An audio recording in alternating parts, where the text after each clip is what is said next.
expectations. Defy them. Have you ever shot a commercial project and felt like there was something missing between scenes? Any successful commercial has some sort of inserts or textures to make the project feel more dynamic. This is something I struggled with for the longest time until I started using this process in my work. Make sure you stick around to the end of the video as I will be sharing things that work and don't work when using this technique specifically.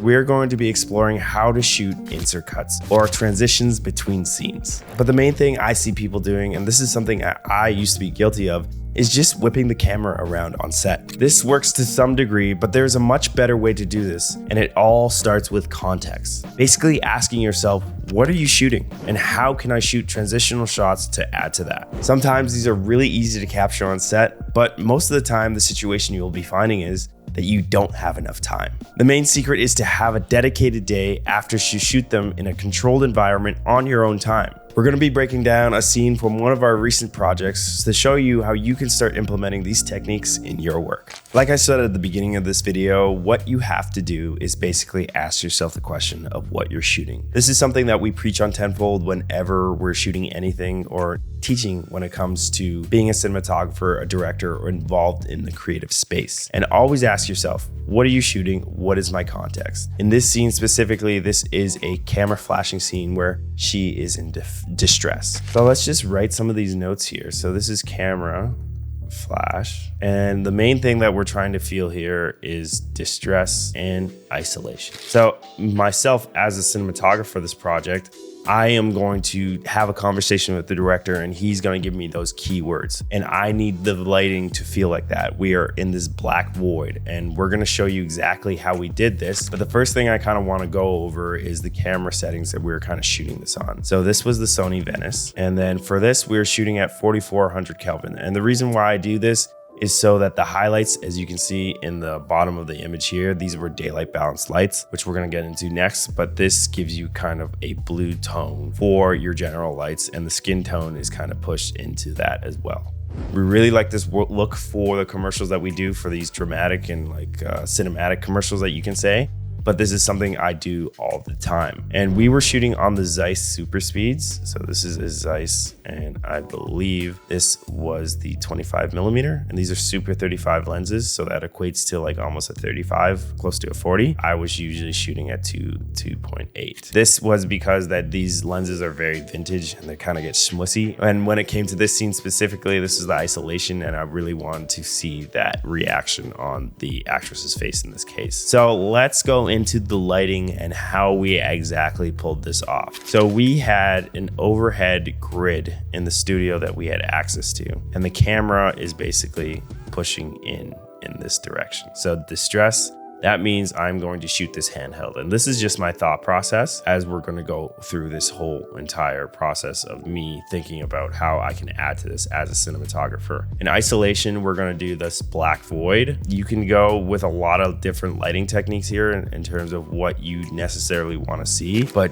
Jason, the director of this project, really had this camera flash paparazzi scene. So I know I need to have this black void, but in this, a bunch of flashes as well. But let's just go back and talk about this black void, because what I really see with this is a top lit source, and this is sometimes in a spotlight form or just a top light to give some ambience. We really only want to see the actress and sometimes the floor in this. So the way that we did this is we had an aperture with a 150 softbox. So this is a 1200D and this is a softbox, and this is set to relatively 20%, so very low. And this is a daylight balance light, so this is at 5600 Kelvin because I want to live in this blue world with rating my camera, so I don't really have to mess around with a bunch of lights. So this gives me my top light, and then you can see that softness and highlight there. We just had the two layers of diffusion that were included. I didn't put a grid on this because I like the spill and what it was necessarily doing. So this is giving me that top light and then really kind of grungy lighting look. And this is really associated with being in isolation and being distressed. This gives me a bunch of shadows. This is my context for that. And now we wanted to go into the camera flashes. So what we had access to on this overhead rig was actually a truss system.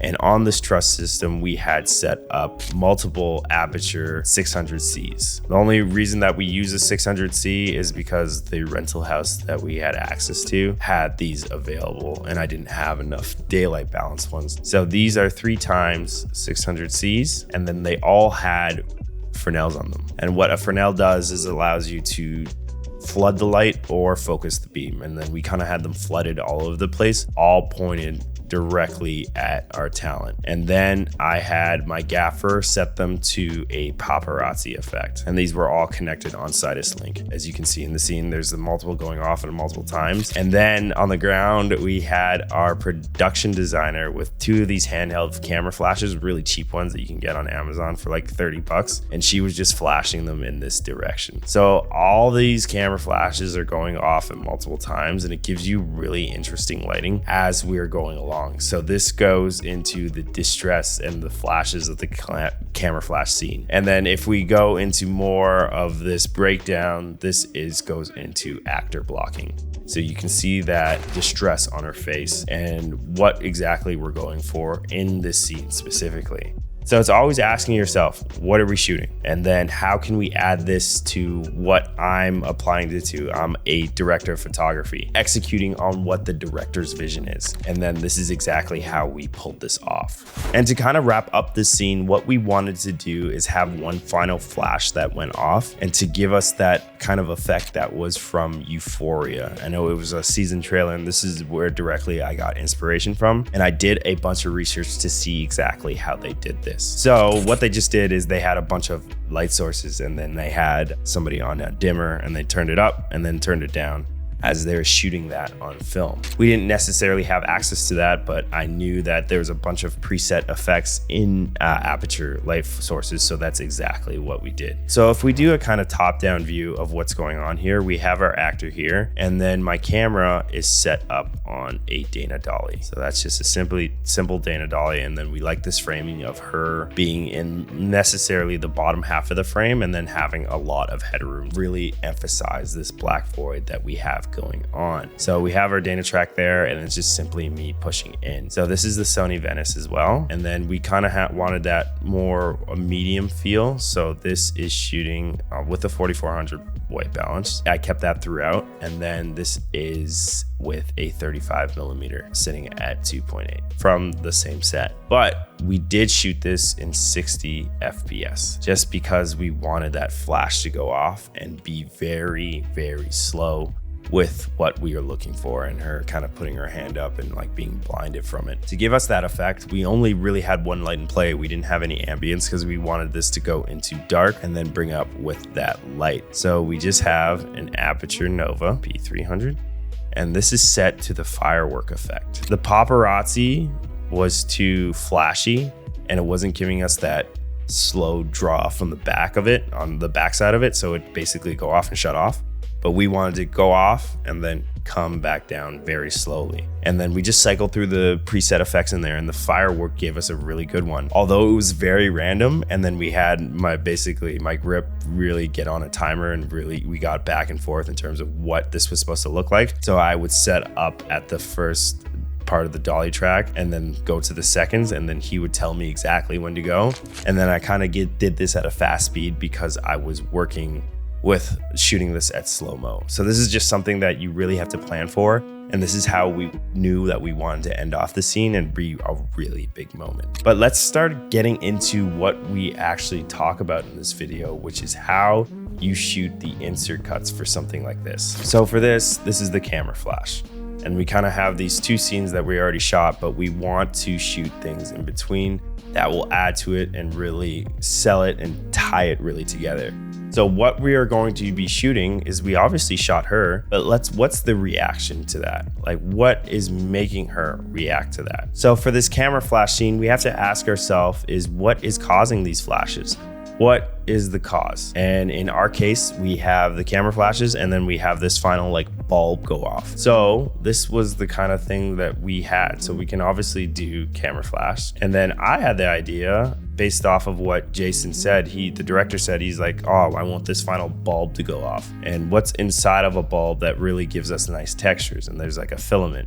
So like the wire kind of string thing inside the bulb. Well, I'll just put wire bulb. And then I'm like, okay, perfect. These are the kind of 1, 2, and 3 inserts we're gonna be shooting. Because I just don't want to whip the camera around her on set or go up to an aperture fixture and start whipping the camera while it's flashing off. Like you could do that, but it's not, everybody's going to tell it's like a film light. You want to make it real as possible. So now let's actually look at some of these and see what we have going on. So these are kind of the light bulbs that we use. We ordered a bunch of them off of Amazon. Some of them are the actual fluorescent ones with this filament that you see here that run current through and then that emits light. And then there were some that were more of the LED type, and we didn't really use a lot of those. And what I actually did is I just shot this in a dark room. I just turned off the lights and that was it. I didn't set up any black material or anything like that. And then what I did is I just had these on a lamp thing on a table, and I just took the lampshade off, and then I just had that on a dimmer so I could just expose it for my camera so it wasn't completely blown out. So this was just shot on the Venice with a 90mm macro.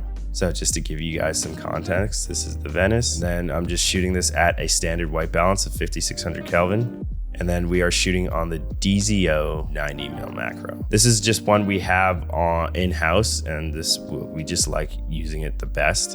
And then in a lot of cases, everybody thinks that you should be shooting at like a t-stop of 2.8. But when it comes to macros and getting really good textures, I'm generally shooting on almost like a T8 to a T14, just so I can get everything in focus that you see here, especially when it comes to getting really tight with all these shots. So what I generally do is for like lighting things like this, because I like to use it in my work a lot, I will generally just go up and down with the dimmer with static shots and then set it at a constant light that it's good for exposure. And then I'll whip the camera around. So this is just me moving the camera if we were doing a top down of this.